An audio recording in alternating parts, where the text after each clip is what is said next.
शेरशाह एवं मालदेव। गिरी सुमेल युद्ध आज का चर्चा का विषय है। मालदेव अपनी शक्ति की पराकाष्ठा पर था। उस समय भारत के राजनीतिक रंगमंच पर केंद्र में शेरशाह सूरी का उदय हो चुका था। अपने चौसा और कन्नौज की लड़ाइयों में हुमायूं को पराजित कर दिल्ली और आगरा पर शेरशाह का अधिकार हो गया था। शेरशाह सूरी मारवाड़ राज्य की बढ़ती हुई शक्ति से चिंतित था, अतः वह मालदेव की शक्ति का दमन कर देना चाहता था ताकि कोई भी प्रतिस्पर्धी भारत में न बचे। इस समय मालदेव संपूर्ण उत्तरी भारत के एक अधिपति के रूप में माना जाता था। अतः दोनों ही युद्ध की तैयारी करने लगे। परिणाम स्वरूप 1544 ईस्वी में दोनों पक्षों में गिरी सुमेल का युद्ध हुआ। इस युद्ध में शेरशाह सूरी की विजय हुई। इस युद्ध के कारणों का अगर हम विवरण देंगे तो प्रधान कारण था दोनों शासकों की महत्वाकांक्षा। शेरशाह सूरी एक महत्वाकांक्षी व्यक्ति था। वह संपूर्ण भारत पर अपना आधिपत्य करना चाहता था। उसने पंजाब, सिंध, रायसीन, मालवा आदि पर अधिकार कर लिया था। वह मारवाड़ के स्वतंत्र शासक को अपने लिए एक चुनौती मानता था। अतः उसने मारवाड़ राज्य पर आधिपत्य करने का निश्चय किया। साथ ही मालदेव भी एक पराक्रमी और महत्वाकांक्षी शासक था। उसने निरंतर विजयों के द्वारा मारवाड़ राज्य का काफी विस्तार कर लिया था। उसकी वीरता की धाक प्रशंसा समस्त उत्तरी भारत में स्थापित थी। वह उत्तरी भारत में शेरशाह की बढ़ती हुई शक्ति से चिंतित था। वह भी चाहता था कि वह शेरशाह की इस बढ़ती हुई शक्ति को लगाम लगाए ताकि उत्तरी भारत के अंदर शेरशाह का प्रभाव न बढ़ सके। अतः दोनों पक्षों में मूल रूप से महत्वाकांक्षा को लेकर के एक संघर्ष का होना निश्चय हो चुका था। सीमाओं का टकराव। शेरशाह सूरी मारवाड़ की बढ़ती हुई शक्ति से चिंतित था। मालदेव के राज्य की सीमाएं हिंडोन, बयाना, फतेहपुर सीकर को स्पर्श कर रही थी। इस प्रकार मारवाड़ राज्य की सीमाएं शेरशाह के साम्राज्य की सीमाओं से मिल चुकी थी। इस स्थिति में स्वतंत्र मारवाड़ शेरशाह सूरी को कभी भी चुनौती दे सकता था। अतः शेरशाह ने अपने साम्राज्य की सुरक्षा के लिए मारवाड़ राज्य पर आधिपत्य करने का निश्चय किया और लगातार मालदेव भी अपने शासन का प्रसार करता जा रहा था। अतः ये सीमाओं का जो टकराव था और सीमाओं की सुरक्षा को लेकर के दोनों शासकों का चिंतित होना और उसके लिए युद्ध करना एक स्वाभाविक जान पड़ता है। मालदेव द्वारा हुमायूं के प्रति नीति को भी इतिहासकार एक कारण मानते हैं, क्योंकि शेरशाह मालदेव के प्रति इसलिए नाराज था कि मालदेव की हुमायूं के प्रति जो नीति थी, जिसकी विवेचना हमने पहले की थी, उस नीति को लेकर के उसका मानना था कि मालदेव ने हुमायूं के साथ उदारता का व्यवहार किया। यही नहीं, अपने राज्य में जब वह उसे बुलाया गया और कुछ सैनिकों के साथ में जब हुमायूं उसके मालदेव के राज्य में आया तो मालदेव ने उसे बंदी न बनाया और उसे छोड़ दिया। इससे शेरशाह सूरी को यह विश्वास हो गया कि मालदेव हुमायूं से मिला हुआ था और पहले भी उसने उसकी सहायता के लिए उसको आमंत्रित किया था। हुमायूं शेरशाह का प्रबल प्रतिद्वंदी था। हुमायूं मालदेव के निमंत्रण पर 1542 ईस्वी में मारवाड़ पहुंचा तो शेरशाह बड़ा चिंतित हुआ।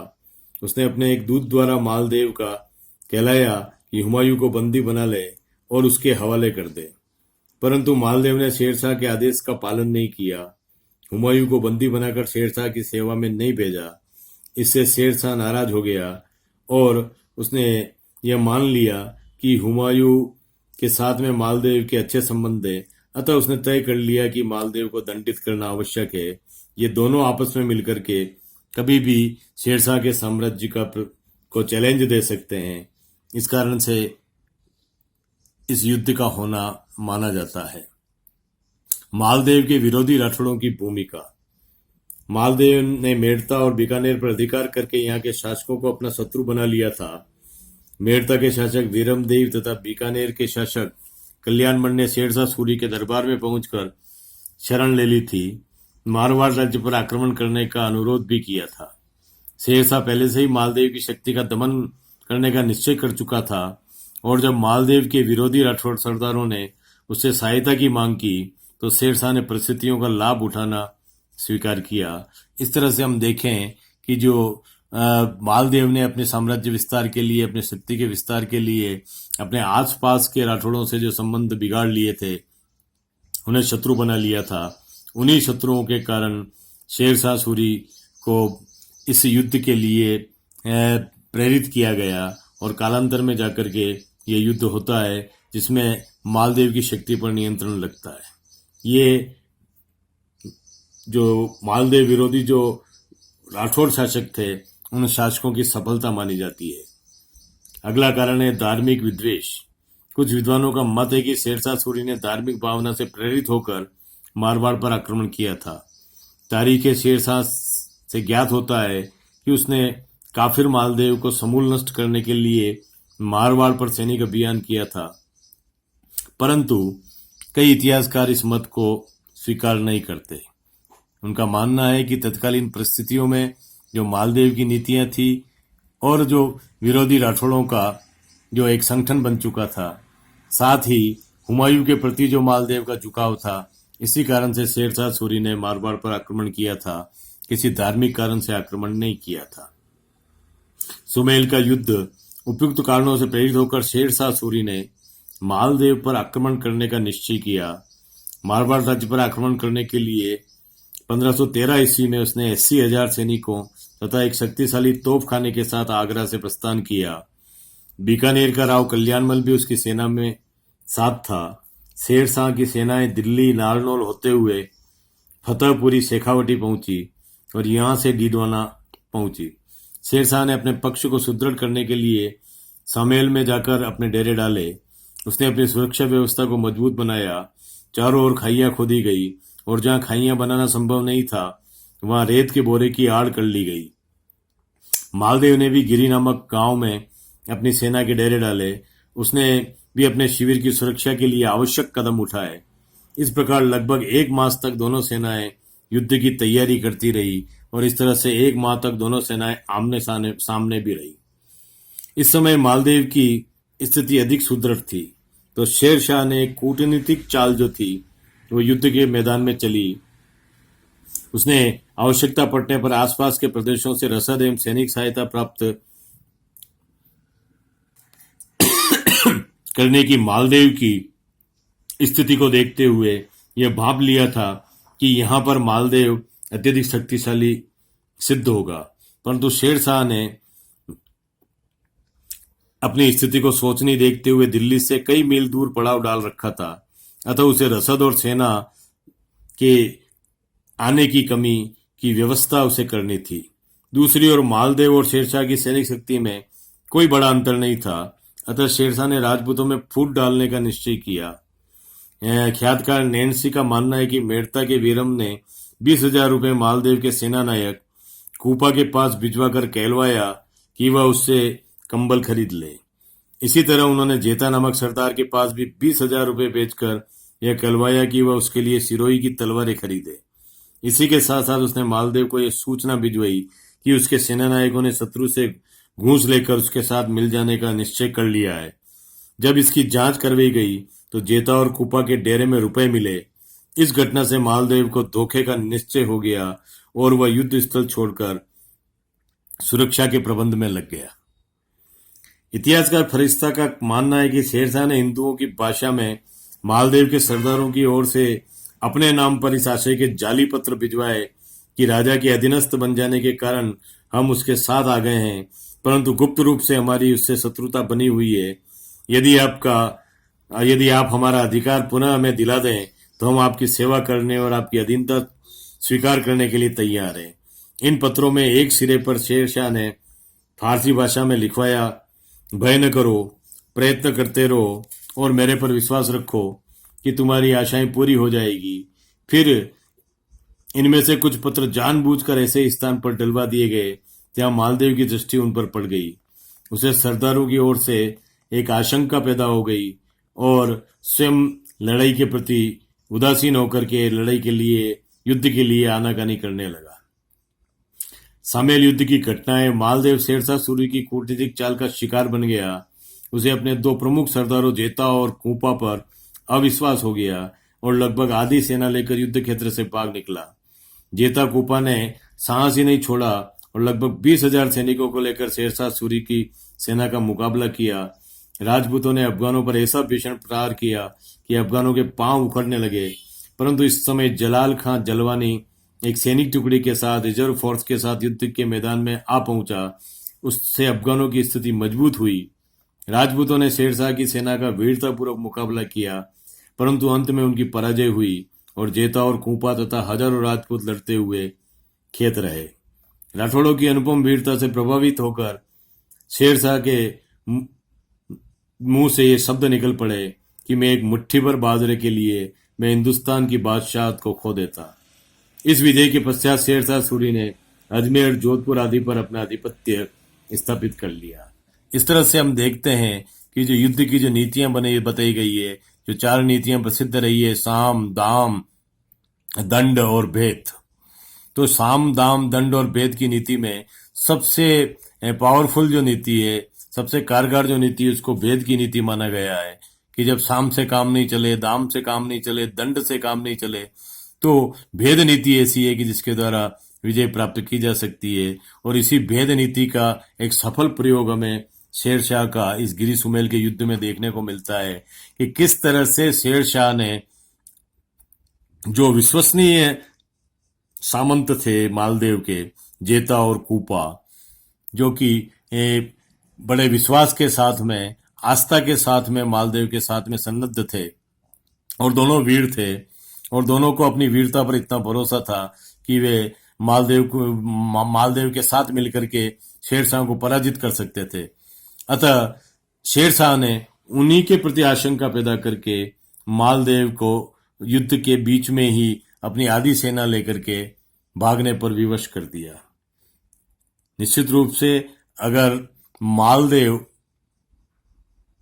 इन जेता और कूपा की सेना के साथ में मिलकर के युद्ध करता तो भारत का इतिहास कुछ अलग ही होता और इस गिरी सुमेल युद्ध में निश्चित रूप से मालदेव की विजय होती और शेरशाह की पराजय होती, क्योंकि आधी सेना के लड़ने पर भी शेरशाह बड़ी मुश्किल से, बड़ी मार्जिनल जीत जो थी वो शेरशाह की हुई। तभी शेरशाह के मुंह से ये निकला कि मैं मुट्ठी भर बाजरे के लिए हिंदुस्तान की सल्तनत को खो देता। क्यों? क्योंकि वो खोते खोते रह गया था। अगर मालदेव की सेना भी संयुक्त होती तो निश्चित रूप से उसकी हार हो जाती। और वैसे भी मालदेव का जो राजस्व है वो बाजरे की खेती का राजस्व है, जहाँ पर सिर्फ बाजरा होता है, कोई ऐसा उपजाऊ प्रदेश विशेष करके नहीं है। इसलिए शेरशाह का यह मानना था कि एक छोटी सी आय देने वाले राज्य के कारण वह हिंदुस्तान की बादशाह को खो देता। इस युद्ध के परिणाम, इस युद्ध की से राजपूत शक्ति को क्षति पहुंची। शेरशाह सूरी ने राठौड़ों को पराजित करके मारवाड़ की शक्ति तथा प्रतिष्ठा को आघात पहुंचाया। उसके पश्चात मारवाड़ राज्य का वैभव एवं गौरव क्षीण होता चला गया। मारवाड़ राज्य का एक बड़ा भाग अफगानों के हाथों में चला गया, जहां पर अफगानों का शासन चला। मारवाड़ की प्रतिष्ठा को आघात। इस युद्ध के परिणाम स्वरूप राजपूतों को धन जन की भीषण क्षति उठानी पड़ी। विद्वानों के अनुसार इस युद्ध में जेता, कूपा सहित 5,000 राजपूत वीरगति को प्राप्त हुए। मालदेव अनेक अनुभवी एवं योग्यतम सैनिकों से वंचित हो गया। इस तरह मारवाड़ की जो प्रतिष्ठा थी, इस समय उत्तर भारत के एक शक्तिशाली शासक के रूप में जो मारवाड़ का सम्मान था और मालदेव की जो प्रतिष्ठा थी, उसको इस युद्ध के बाद में बहुत बड़ा आघात लगा। मालदेव के प्रसार पर नियंत्रण। इस युद्ध के बाद में मालदेव की महत्वाकांक्षाओं पर पानी फिर गया। इस युद्ध ने मालदेव की शक्ति तथा प्रतिष्ठा को आघात पहुंचाया। उसके हाथ से मारवाड़ राज्य का अधिकांश भाग निकल गया। उसकी समस्त उत्तरी भारत में अधिपति बनने की महत्वाकांक्षा पर भी पानी फिर गया। इतना ही नहीं, कुछ काल के लिए तो उसे अपनी पैतृक संपत्ति से भी वंचित होना पड़ा। कूटनीति युद्ध नीति का प्रमुख अंग के रूप में इस युद्ध में स्थापित हुई। इस युद्ध ने सिद्ध कर दिया कि युद्ध जीतने के लिए केवल पराक्रम एवं शूरवीरता ही काफी नहीं है, वरन युद्ध में शूरवीरता की अपेक्षा कूटनीतिक चालों का अधिक महत्व है। परंतु इस युद्ध के बाद भी राजपूतों ने इस घटना से कोई शिक्षा नहीं ली। इतिहास की एक फ्रेज कही जाती है कि हमने इतिहास से यही सीखा है कि हमने इतिहास से कुछ नहीं सीखा। न उन्होंने जातीय एकता की शिक्षा ग्रहण की और न ही सामाजिक कूटनीति को ही सीखा। इस युद्ध के बाद भी राजपूतों में वही अखड़ता रही जिसने आज तक उन्हें पतन के गर्त में धकेला। इस युद्ध के बाद में शेरशाह की सर्वोच्चता स्थापित हो गई। सामेल युद्ध के पश्चात भारत में शेरशाह की स्थिति अत्यंत सुदृढ़ हो गई। अब संपूर्ण उत्तरी भारत पर उसका आधिपत्य हो गया। अब उसे राजस्थान में चुनौती देने वाला कोई भी शक्तिशाली शासक नहीं था।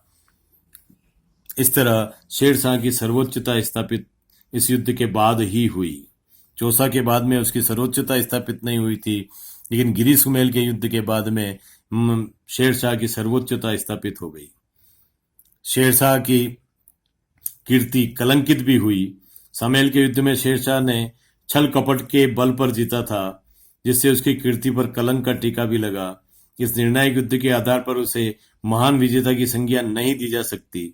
इससे साम्राज्य निर्माता के रूप में शेरशाह का महत्व घट गया, क्योंकि शेरशाह एक वीर और एक सैनिक सेनापति शासक था। उसकी वीरता के कारण उसने दिल्ली और आगरा पर अधिकार किया था, हुमायूं को पराजित किया था। जो शेरशाह की एक युद्ध के सेनापति के रूप में जो उसकी जो कीर्ति फैली हुई थी, वह कीर्ति इस युद्ध में इस कूटनीति के कारण, इस भेद नीति के कारण कहीं कलंकित हुई थी। कई इतिहासकारों ने उसकी भर्त्सना की है। तो इस तरह हम देखते हैं कि युद्ध का एक जो परिणाम है वह शेरशाह की कीर्ति को कलंकित भी करता है। विरोधी राठौड़ों का पुरस्कृत करना। मालदेव विरोधी राठौड़ों को पुरस्कृत किया गया। उनकी पोबारा हो गई। मेड़ता शासक वीरमदेव, बीकानेर के शासक कल्याणमल ने सामेल के युद्ध में शेरशाह की सहायता की थी। अतः सामेल युद्ध के पश्चात शेरशाह ने मेड़ता वीरमदेव को और बीकानेर कल्याणमल को दे दिया। इससे राजपूतों की एकता को भीषण आघात पहुंचा और मालदेव विरोधी राठौड़ों की पोबारा हो गई। राजपूत वैभव पराक्रम को आघात। डॉक्टर कानूनगो का मानना है कि सामेल का युद्ध मारवाड़ के भाग्य के लिए निर्णायक युद्ध था। मालदेव के लिए लड़ाई महंगी पड़ी, क्योंकि जेतावा कुंपा जैसे साहसी वीरों को खोकर उसकी शक्ति कम हो गई।